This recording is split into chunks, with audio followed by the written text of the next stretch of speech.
ಆಮೇಲೆ CA site park ಅಥವಾ ನಗರಸಭೆ ಸ್ವತ್ತು ಮಾಡ್ಕೊಡಿ ಅಂತ ಹೇಳ್ಬಿಟ್ಟು ಯಾವ ಸದಸ್ಯರು ಕೂಡ ನನ್ನನ್ನು ಫೋರ್ಸ್ ಮಾಡಿಲ್ಲ.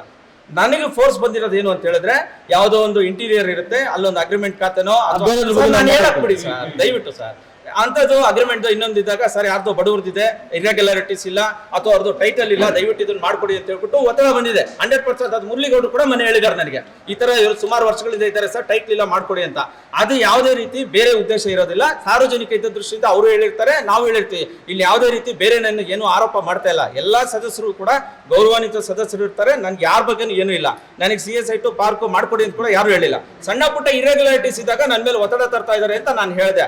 ಆಮೇಲೆ ಮುಂದುವರೆದಂತೆ ಏನಂದ್ರೆ, ಲಾಸ್ಟ್ ಟೈಮ್ 1 ವರ್ಷ ಅವಧಿಯಲ್ಲಿ ನಾನೇನಿದ್ದೆ, ಟ್ರಾನ್ಸ್ಫರ್ ಆಗಿದ್ ಮಾರನೇ ದಿನನೇ ಮುರಳಿಗೌಡರು ಒಂದು ಲೆಟರ್ ಹಾಕ್ತಾರೆ, ಇವ್ರ ಅವಧಿಯಲ್ಲಿ ಆಗಿರೋದೆಲ್ಲ ಅಕ್ರಮ.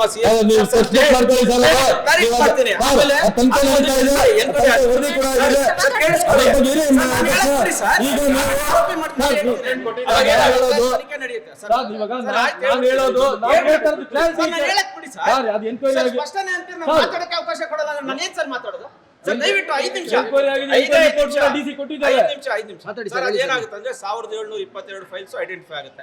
1 ವರ್ಷದ ಅವಧಿಯಲ್ಲಿ ನಾನು ಫಸ್ಟ್ ಇಂದ ಬಂದಾಗಿದೆ ಲಾಸ್ಟ್ ಹೋಗೋವರೆಗೂ ಕೂಡ ಎಷ್ಟಾಗಿದೆ ಅಂತ ಹೇಳ್ಬಿಟ್ಟು ಪ್ರತಿಯೊಂದು ಫೈಲು ಕೂಡ ಐಡೆಂಟಿಫೈ ಆದಾಗ ಅದರಲ್ಲಿ 48 ಫೈಲ್ಸ್ ಇರ್ರೆಗ್ಯುಲಾರಿಟೀಸ್. ಆ ಇರ್ರೆಗ್ಯುಲಾರಿಟೀಸ್ ಯಾವ್ದಾಗಿರುತ್ತೆ ಅಂದ್ರೆ, ಈಗ ಪಂಚಾಯತಿಯಿಂದ ಬುಕ್ ನಮಗೆ ಬಂದಿರುತ್ತೆ, ಅದನ್ನ ನೋಡಿ ನಾವು ಖಾತೆ ಮಾಡ್ಕೊಟ್ಟಿರ್ತೀವಿ. ಅವ್ರಿಗೆ ಟೈಟಲ್ ಏನಾಗಿರುತ್ತೆ, ಅಗ್ರಿಮೆಂಟ್ ಅಂತ ಇರುತ್ತೆ, ಅಂತವುಗಳನ್ನ ಇರ್ರೆಗ್ಯುಲಾರಿಟಿ ಮಾಡಿದ್ದಾರೆ. ಆಮೇಲೆ ಏಕನಿವೇಶನ ಇರುತ್ತೆ, ಅದನ್ನೇನ್ ಮಾಡಿರ್ತೀವಿ ಸಪರೇಟ್ ಮಾಡಿ ಅವ್ರದೇ ಪೇಪರ್ನ ಅವ್ರಿಗೆ ಮಾಡ್ಕೊಟ್ರಿ. ಈ ತರ ಸಣ್ಣ ಪುಟ್ಟ ಇರ್ರೆಗ್ಯುಲಾರಿಟೀಸ್ ಇರುತ್ತೆ ಬಿಟ್ಟು ಅದರಲ್ಲಿ ಯಾವ್ದು CA ಸೈಟ್ ಆಗ್ಲಿ ಪಾರ್ಕ್ ಆಗ್ಲಿ ನಿವೇಶನ ಆಗ್ಲಿ ಇಲ್ಲ ಅಂತ ಹೇಳ್ಬಿಟ್ಟು ನಾನು ಅವತ್ತು ಕೂಡ ಉಪಲೋಕಾಯುಕ್ತರ ಮುಂದೆ ಹೇಳಿದ್ದು ಅದೇ, ಈಗ ಹೇಳ್ತಾ ಇರೋದು ಅದೇ. ಯಾಕೆ ಆ ತರ ಇರ್ರೆಗ್ಯುಲಾರಿಟೀಸ್ ಮಾಡ್ತಾ ಇದ್ದಾಗ ನನಗೆ ಸ್ವಲ್ಪ ಸದಸ್ಯರು ಒತ್ತಡ ಇರುತ್ತೆ ಸರ್ ಅಂತ ನಾನು ಹೇಳಿದೆ ಹೊರತು ಯಾವೊಬ್ಬ ಸದಸ್ಯರು ಅಥವಾ ಎಲ್ಲಾ ಸದಸ್ಯರು ನಾನು ಹೇಳಿಲ್ಲ.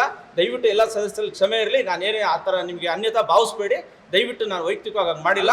ಆಮೇಲೆ ಇನ್ನೊಂದು ಹೇಳಿಲ್ಲ ನಾನು ಯಾರ ಹೆಸರು ಹೇಳಿಲ್ಲ. ಆಮೇಲೆ ಇನ್ನೊಂದು ಈ ಒಂದು ವೇದಿಕೆಯಲ್ಲಿ ನಾನು ಸ್ಪಷ್ಟೀಕರಣ ಕೊಡ್ತೀನಿ.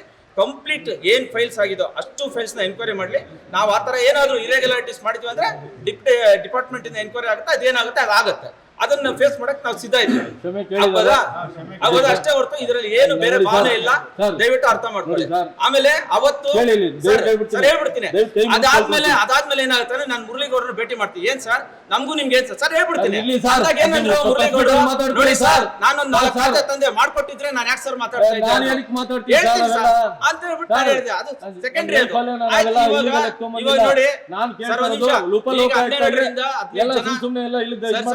ನಾನೇನ್ ಹೇಳಲ್ಲ, ಏನಿದೆ ಅದೇ ಹೇಳ್ತೀನಿ. 12-15 ಜನ ಅದೇ ಎನ್ಕ್ವೈರಿಯಲ್ಲಿ ಇದ್ದಾರೆ. ಅವ್ರ ಹೆಂಡತಿ ಮಕ್ಕಳು ಯಾರಾಗ್ತಾರೆ ಇರ್ರೆಗ್ಯುಲಾರಿಟೀಸ್ ಮಾಡಿದ್ರೆ ಅದಕ್ಕೋಸ್ಕರ ನಾವಲ್ಲಿ ಹೇಳಿದ್ವಿ ಅಷ್ಟೇ.